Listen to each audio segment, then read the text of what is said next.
Ladies and gentlemen, the story you are about to hear is true.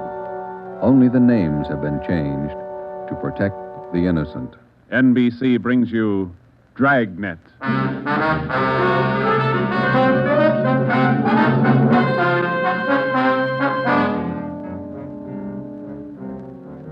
You're a detective sergeant. You're assigned to homicide. Somewhere in the tangled web of your city, there's a killer on the loose. A young woman has been brutally murdered. The weapon, a steel bludgeon. Your job is to get him. Dragnet, the documented drama of an actual crime, investigated and solved by the men who unrelentingly stand watch on the security of your home, your family, and your life. For the next 30 minutes, in cooperation with the Los Angeles Police Department, you will travel step by step on the side of the law through an actual case from official police files. From beginning to end, from crime to punishment. Dragnet is the story of your police force in action.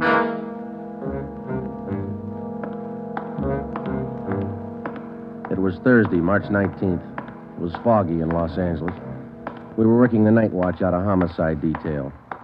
My partner's Ben Romero. The boss is Ed Backstrand, chief of detectives. My name's Friday. It was 9:14 p.m. when I got to the old Central Jail building, third floor. The crime lab. Hi, Joe. Hi, coming, Lee. Just ran a spectrograph. What'd you find? The paint flake from the victim's head matches that paint on the hunk of pipe. Any prints? The pipe was clean, no latent prints. Well, that figured. Anything else? Got those blood test reports. A couple of slides for you to look at under the comparison mic. Mm-hmm. Thanks, Lee. Oh, hi, Joe. Didn't hear you come in. What's it look like, Ben? Here's the blood test reports. This one is blood found on the piece of pipe. Type A. This one's blood from the victim. Type A. They match. That's right, boys. Doesn't mean too much, though. Did you look at these slides under the microscope? No, not yet. Well, this is your clincher. Wait till I get the light. Okay, take a look. Mm-hmm. Got a make? Yeah, go ahead. Well, this slide here on the right, Mm-hmm. that's a slice of hair from the victim's head. On the other slide is hair found on the steel pipe. Yeah? She had wavy hair. Both specimens are flat. Same hair, Joe. You got anything on that piece of pipe, Lee? Nothing. Just ordinary steel pipe, 14 inches long. What else you got?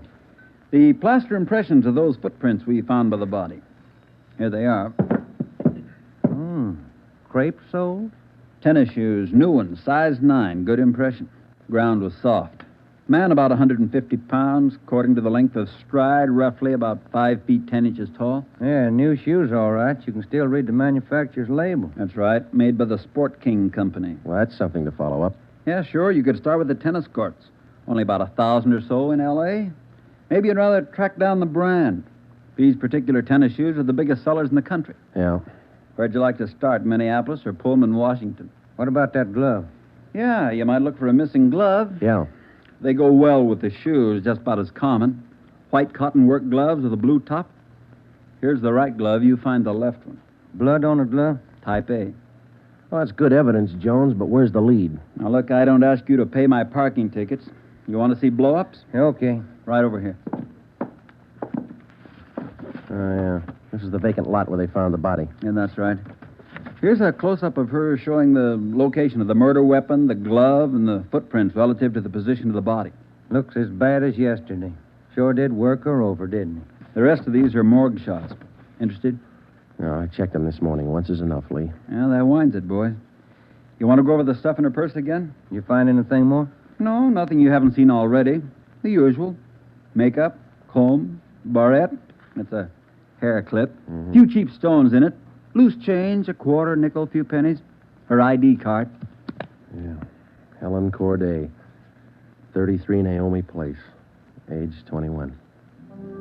21. That's not very old, is it, Lee? Not to die. No.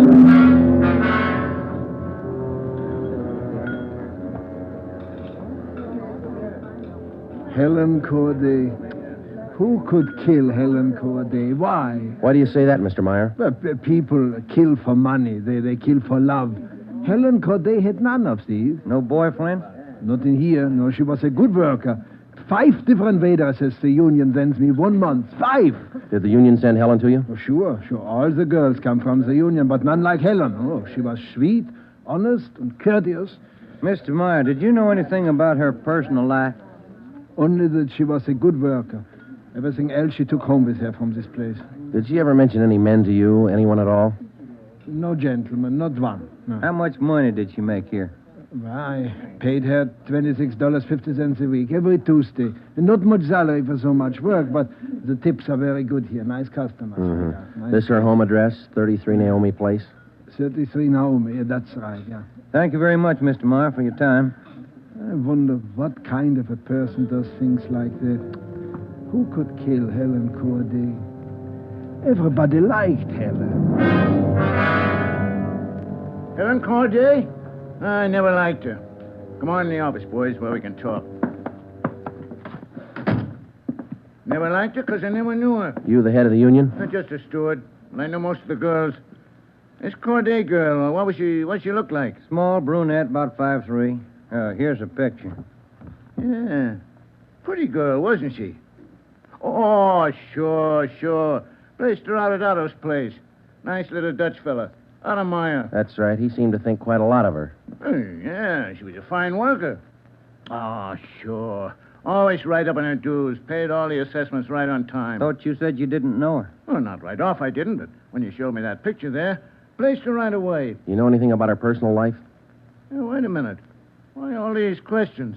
Helen Corday was murdered last night. Oh. Who did it? You know anything about her personal life? Well, you can see my position, Sergeant. 1,200 girls. Check 'em in, check 'em out. Just names to me till I see a picture of 'em. You wouldn't know if she had any boyfriends here in the union, waiters, busboy? That I wouldn't know. Like I tell you, Sergeant, I never knew Helen Corday. Sure, I knew Helen Corday. Gus plays a nice piano, huh, Sergeant? Yeah. I read about it in the paper this morning. How long you been selling pianos here at this place? About as long as I knew Helen. 3 years. How'd you find me? Helen's landlady, we talked to her yesterday. She told us she worked here at this piano store. Oh. It's funny, isn't it? What's funny? See Gus over there? That fellow demonstrating the piano? A few weeks ago, I made a deal with him to give Helen piano lessons. I figured it would help her with her singing lessons. Wanted to be a singer, you know. Did Helen know that fellow, Gus? No, she never met him. Who gave her the singing lessons, Miss Olson? She took from Ostrander. Paul Ostrander out on Melrose. A lot of movie people used to take from him. What do you know about her personal life? How do you mean? Does she have any boyfriends? Well, yes. You don't seem sure, Miss Olson. Well, it's just that I don't know. I never asked Helen. But she did have a few dates with Paul Ostrander. I don't think she was serious. How about Ostrander? Gee, I don't know, Sergeant. I don't want to involve anybody. You want to help us find the killer, don't you? Well, yes, but if you're thinking Paul Ostrander did it, no, I'm sure he didn't kill her.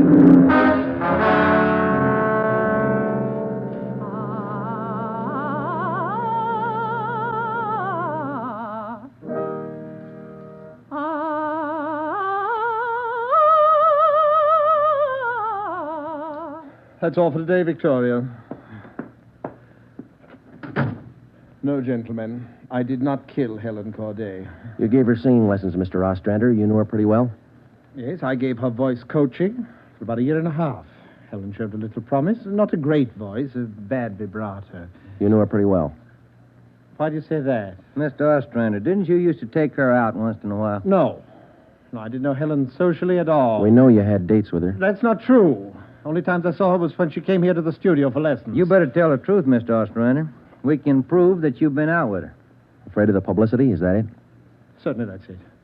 I have a successful business here. I've spent years building it. Anything like this would ruin me. Then you have been out with her. Only a few times. Nothing serious. I had nothing to do with her murder. Now, that's the truth. Don't you know that withholding information about a thing like this can go kind of hard for you? Yes, I know that. What else could I do? Mr. Ostrander, somewhere in this city right now, there's a guy who beat a young girl to death. He crushed her skull with a piece of steel pipe. We need every bit of information we can get to track him down. I know that, Sergeant. You could have come to us. We wouldn't run to the newspapers with it. If the information's confidential, that's the way we treat it. Most of the time, it's the people who run to the newspapers first. Then they come to us. That's right, Mr. Ostrander. People are their own press agents. Sergeant, I'd like to know what right you have to invade my privacy and lecture me on my civic duty. All right, I'll tell you what right, Ostrander. We want the man who murdered Helen Corday. I got as much right as he had at 12:14 this morning. Come on, Joe. Yeah. Thanks, Mr. Ostrander. Sorry if I invaded your privacy.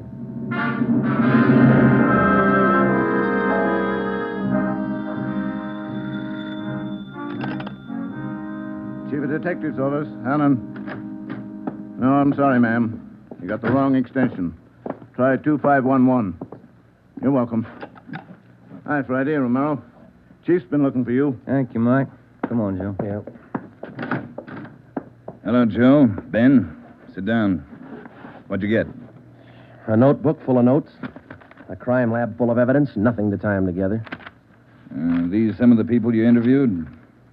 Yeah, those and about a dozen more we didn't even take notes on. It's hard to figure, Skipper. Everybody seemed to like this girl. Helen Corday. No known relatives. Single, unattached girl, living all alone in the city. Few friends and no enemies. None we can find anyway. Are you satisfied that all the people you interviewed are in the clear? Well, if we're going to stick to the simple robbery motive we are, the kind of money Helen Corday made wouldn't interest those people. How are you doing on the outside leads? Nothing. If we could just find one hole someplace, anything. All right, now look. You've got a lab full of evidence across the street. You've got a book full of names here. You've got the pieces. Now fit them together. They just don't add. Well, go over them and keep going over them until they do add. Anything from the informants? No, nothing so far. No tips on anybody that's been dough-heavy lately. Nobody shooting off their mouth. The guy we want won't advertise. Figures himself a pretty smooth operator. But he probably made a mistake somewhere along the line. We'll find it. Got a hot shot, Ed. Yeah? 3220 Casino. Woman. Probable attack. All right, Friday. You and Ben run it down. We ran down the hot shot call for 3220 Casino. Turned out to be a typical dead-end lead. Her name was Mrs. Lillian Horn. For the past 5 years, Mr. Horn had been paid regularly on Wednesdays. He spent all day Thursday drinking up his paycheck and beating his wife. The call had no connection with the Corday murder. We made the usual call into communications. Unit 80K to Control 1, 80K to Control 1. Control 1 to 80K, go ahead. On that probable attack, 3220 Casino, code 4. 80K, roger. 80K to Control 1, KMA 367. That was the beginning. For the next 3 days, we followed up every lead and every call, but they were all blind. All units were alerted, and they had as much information on the killer of Helen Corday as we did.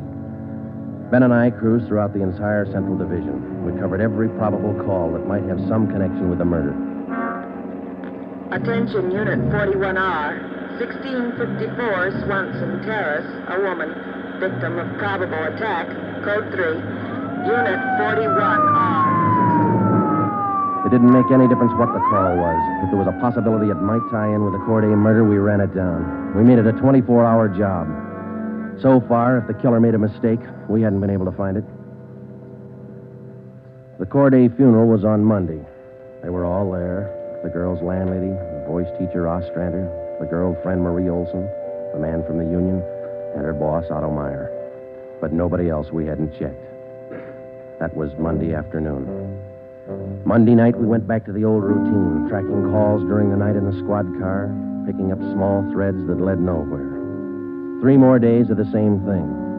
Thursday morning, 1 week after we found Helen Corday's body, we got an anonymous phone tip. I know who killed Helen Corday. His name's George Barlow. He lives at 418 White Oak Avenue. He used to date her up all the time. Get him and you've got the murderer. We checked George Barlow and about 10 others just like him. None of them knew Helen Corday. Saturday night, Ben and I were back in the squad car cruising the Central Division. Saturday night's a good night for robbery. By 10 p.m., we'd run down 4 various calls. 123, code 1. 123, roger. 12G, call your station. Unit 13R, 1254 Tower Road. A woman screaming. Investigate the trouble. Code 2. Let's handle that one, Ben. Yeah, okay. I'll notify communications. Unit 80K to Control 1. 80K to Control 1. Control 1 to Unit 80K. Go ahead. On your 1254 Tower Road call, we're in the vicinity. We will handle. 80K, roger. 80K to Control 1, KMA 367. Let's go, Ben. Control 1 to 13R. Disregard your last call. Handled by 80K. Yeah, it should be right about here. Oh, here it is. 1254. That man who tried to kill me is running down the street there. Where? He's getting to that corner street. He tried to kill me. Come on. Where'd he go, Joe? Turn right at the next corner.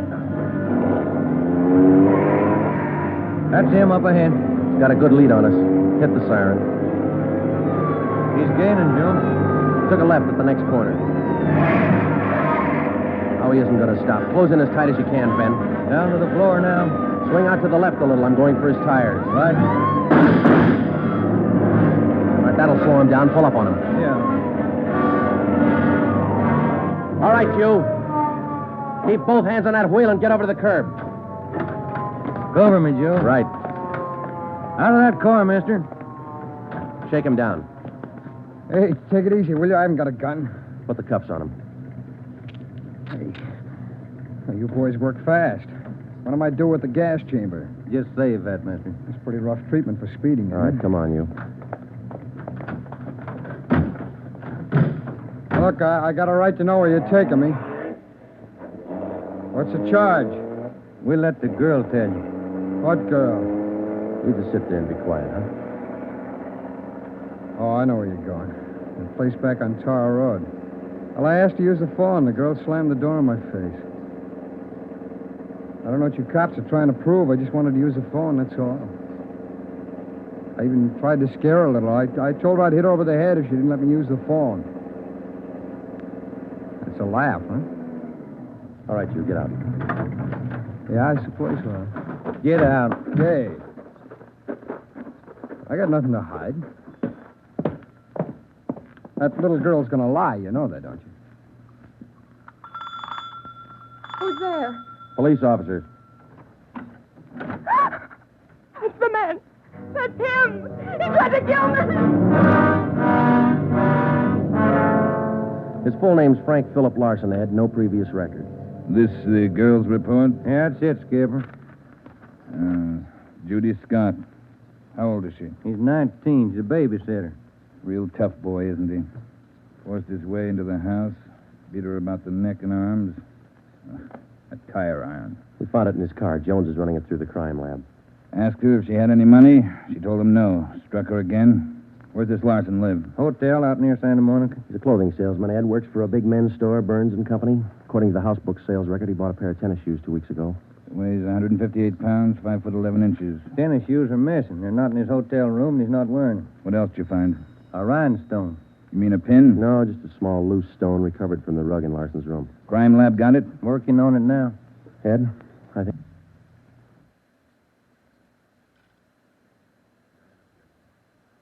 We got the man who killed Helen Corday.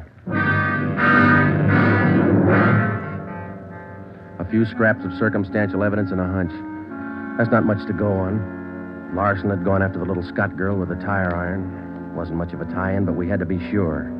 All that day, we checked Frank Larson's alibi for the night of Helen Corday's murder. We interviewed the personnel manager at Burns and Company where he worked. We talked to all the clerks who knew him, the manager of the hotel where he lived. We found out everything we could about Frank Larson. And that night at 10 o'clock, we had the prisoner brought to the interrogation room. How are you, Larson? Fine. Just fine. I like jail. Sit down. Lousy weather, been foggy all over town. I wouldn't know. I've been inside all day. How old are you, Larson? 31, same as the last time you asked me. Where'd you go to school? I didn't. I was born smart. You sell clothes, don't you, Larson? We know you work for Burns and Company. Remember, you told us. What is all this? What are you guys trying to build? Just want to know if you like selling clothes. That's all. What do you coppers know about clothes? One blue serge a year is your speed. You know quite a bit about clothes, don't you? I've been selling them for 5 years. Can you tell me something I've been wondering about? What's that? Are your socks and tie always supposed to match? That's what the style books say. Bet you always know the right things to wear, don't you? You wouldn't wear black shoes with a brown suit, would you? Is that what you're keeping me here for? Stylism? Oh, would you? Would you wear black shoes with a brown suit? Most people wouldn't. Bet you wouldn't wear brown shoes with a tuxedo either.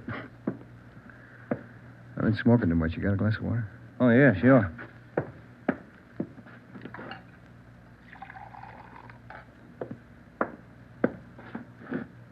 There you are, Larson. Thanks.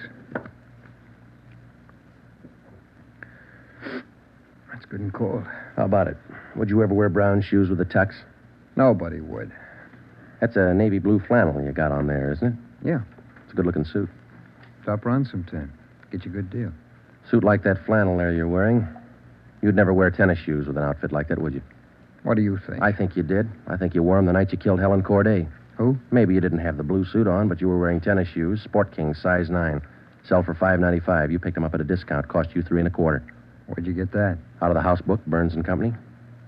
You wouldn't have those shoes around now, would you? We couldn't find them in your hotel room. Your boss, Mr. Craig, used to think a lot of you, Larson. Before you started drinking on the job, your commissions used to run pretty high up the last couple of months. What happened? That cheap rye get to you? Well, you two really nosed around, didn't you? When are you going to tell me what I eat for breakfast? Cornflakes, cup of coffee, donut, sometimes 2 donuts when you're hungry. Elsie waits on you at the Royal Cafe. She gets a dime tip. Can I have some more of that water? Help yourself, there's a cooler. They're good and cold. How about it, Larson? Where are the tennis shoes? They wore out. In 3 weeks?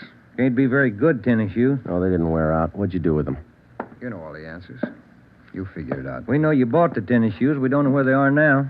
We know you had them, size 9. 3 feet from the body of Helen Corday, we found 2 size 9 footprints made by a pair of Sport King tennis shoes. We figured the man weighed about 150 pounds. You weigh 158. Figured he's about 5'10". You're 5'11". You come awful close to being the same build as the man who killed Helen Corday, don't you, Larson? And you wear the same size tennis shoes, same brand name. A lot of people wear 9s. It's the average size.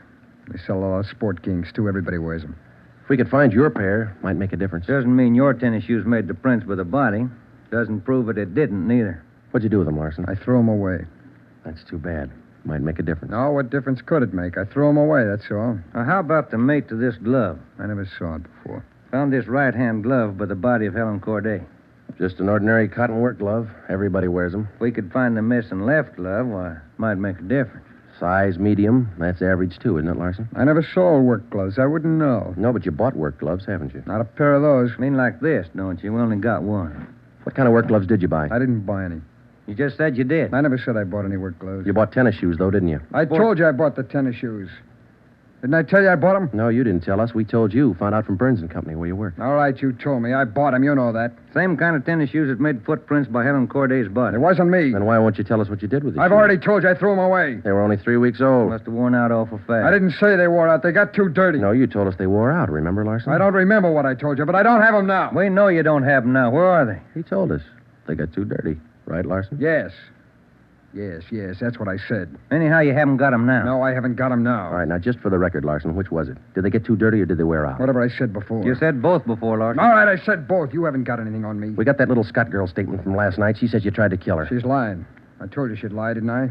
I only wanted to use the phone. She says you hit her with a tire iron. Did you hit her with that iron? No, I only tried to scare her. I didn't hit her with anything. Then how'd you get those marks around her neck and arm? Police doctor says they were made by that tire iron. I don't care what your doctor says. I didn't hurt her. Now, what do you mean, Larson? You didn't hurt her or you didn't hit her with that tire Neither iron? one. I just wanted to use her phone. How'd you know she had a phone? I didn't know if she had a phone. I just went up to find out. To find out what? To find out if I could use her phone. Thought you said you didn't know if she had a phone. I don't know anything the way you twist everything around. Sorry, Larson. We only want the truth. How about a cigarette? Yeah, I could use one. Here's the light. Larson, where were you Wednesday night, March 18th? How many times you going to ask me that same question? Just want to make sure we got it right. I told you this morning. I went to a show. I got out about 11, had a beer, and I went home. What time did you get home? About 11:30. Did you stay home? I went to bed. What'd you see at the show? I never remember the names. You ought to try to remember this, and it's pretty important. Well, it was a deluxe theater. It was Spencer Tracy and something. What was on when you walked in? The news. I never go in the middle of a picture. Neither do I. Spoils them for me. Yeah, that's right. The girl in the box office doesn't remember seeing you go in. What'd she know? It was Keno night. There was a big crowd. Did you win anything? I never do. Anybody hit the jackpot? I don't remember. They give away a lot of money at those neighborhood theaters. I always remember who hits the jackpot. Well, all right, you do. I don't. Do you remember if anybody won the jackpot? I told you, no. Did they have a jackpot at that show? I guess they do. I don't know. You know it was Keno night. You should know if I had a jackpot. Maybe they had a jackpot. I don't know. I went out for a smoke. You said the cartoon was on when you walked in. Why do you always twist what I say? I told you the news was on when I went in. You remember anything about the newsreel? It was 10 days ago. How do I know what was in it? I only know it was a newsreel, that's all. You're lying, Larson. We checked your alibi. The manager of the theater had to cut the newsreel Wednesday night because the show was running long with Keno night. You didn't go to the show Wednesday night, did you? All right, maybe I didn't. I don't remember. What's the difference? The difference is you could have been in that vacant lot the same night, the night Helen Corday was murdered. I didn't kill her. You can't prove I did. Interrogation room, Friday. Hiya, Jones. It did, huh?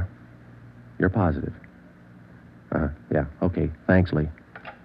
Sure you don't want to tell us what you did with those tennis shoes? I'm not going to go back over all that. I've told you guys all I'm going to tell you. You know how the Corday girl was murdered? How would I know? I don't know anything about it. She was on her way home from work, as usual, about midnight. Of course, you were home in bed about that time. But you didn't go to the show that night, Larson. On her way home, Helen Corday always took a shortcut across a vacant lot. She was about halfway through the lot when the murderer tried to grab her purse. She screamed and he struck her. Hit her several times with a piece of steel pipe 14 inches long. He beat her to death with that piece of steel pipe. Then he dropped the pipe in the right-hand cotton work glove. He left 2 footprints, size 9, Sport King tennis shoes. I know all that. Well, here's something you don't know. When the killer scooped the paper money out of that girl's purse, he accidentally took along a loose rhinestone, a stone that fell out of a cheap barrette in the bottom of her bag. He carried that stone home with him. When he reached in his pocket to pull out the money he stole from her, the rhinestone fell on the floor. So? We found that rhinestone on the rug in your hotel room. Well, I haven't lived in that hotel room all my life. Maybe the tenant before me dropped it there. No, not this one. We checked the cement that held it in that barrette. It matches the glue on the stone. No, Larson, that rhinestone came from the hair clip that Helen Corday wore before she was murdered. And that's enough to take you to the district attorney with. What am I supposed to say? We want you to tell us the truth. Why did you kill Helen Corday? Yeah. You want the sandwiches and coffee now, Sergeant? Bring them in, Mike. Looks like we're going to be here a long time. Yeah, I brought you ham, cheese, and liverwurst. And some fruit. Coffee's black. Cream and sugar on the side. Thank you, Mike. It looks good.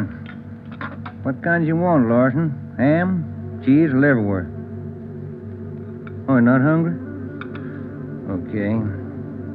Sandwich, Joe? No, thanks. I think I'll have an apple, huh? Yeah. Okay. I fixed you a plate there, Larson. Coffee's right here. It's a fine apple. Nice and fresh. This a Washington apple? Yeah, I don't know. Is that coffee hot enough? No, it's fine. Where'd Mike pick these up? Well, across the street. Eddie's? Yeah, Oh, it tastes good. Well, drink your coffee anyway, Larson. It's getting cold. All right! I didn't want to kill her. She screamed and I hit her. All I wanted was her purse. That's all I wanted. She wouldn't give to me. She had to fight back, so I hit her. I didn't want to kill her. All she had to do was give me the purse, and I wouldn't have hurt her. I was drinking, and I didn't know what I was doing. I was drunk. I didn't mean to kill her. I didn't mean to kill her. Mike. Yeah, Joe? Stay with him. We'll call the stenographer.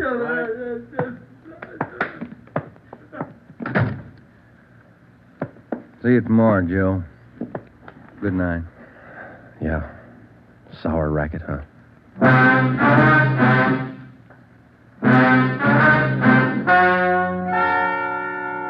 The story you have just heard is true.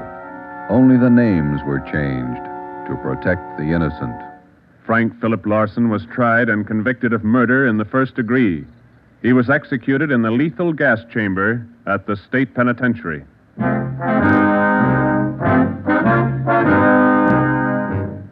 You have just heard the 5th in a new series of authentic cases from official files. Technical advice for Dragnet is furnished by the Los Angeles Police Department. Tonight's program is dedicated to Police Officer Charles A. Brady of the Chicago, Illinois Police Department, who on the night of September 2nd, 1945, gave his life so that yours might be more secure.